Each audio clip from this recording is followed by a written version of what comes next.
point écrevisse, c'est un point qui se fait à l'envers. C'est-à-dire que c'est exactement comme une maille serrée, mais on va piquer non pas dans la maille d'après, ici, mais dans la maille d'avant. Alors, ça demande un petit peu de contorsion au niveau du poignet.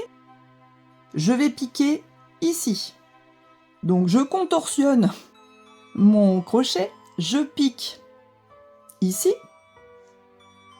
je ramène avec un jeté comme si je faisais une maille serrée.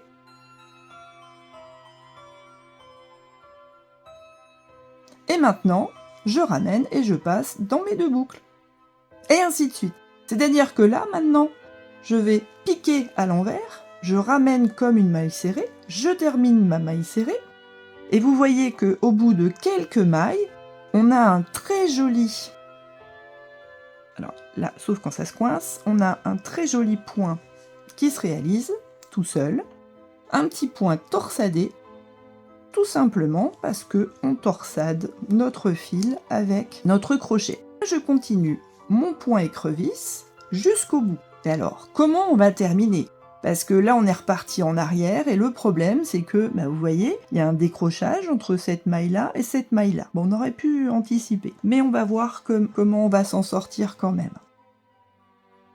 Donc, on continue jusqu'à la fin du rang, et je vous retrouve une fois qu'on arrive à l'avant-dernière maille.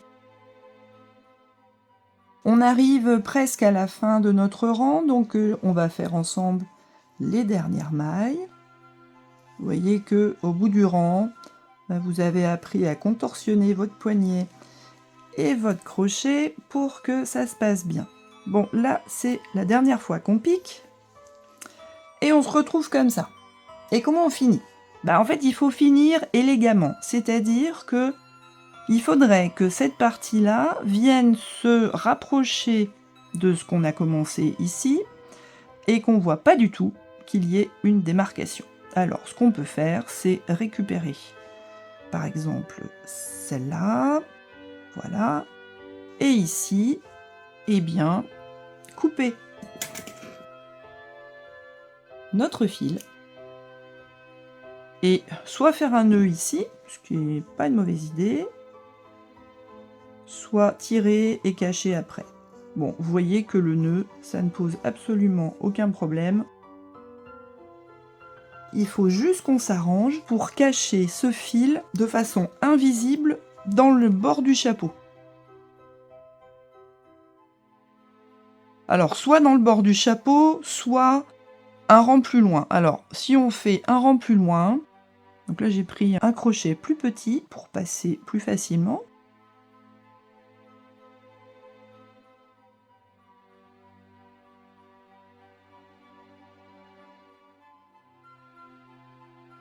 Donc là, je peux avancer plusieurs mailles pour cacher mon fil, et pour être sûr que c'est bien sécurisé, je repars dans l'autre sens sur mes pas, ce qui fait que ça va bien coincer le fil.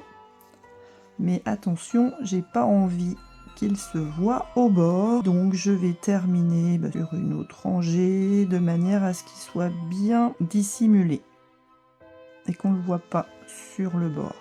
Et si je le fais bien, on n'aura quasiment aucun moyen de savoir où est la fin de notre chapeau.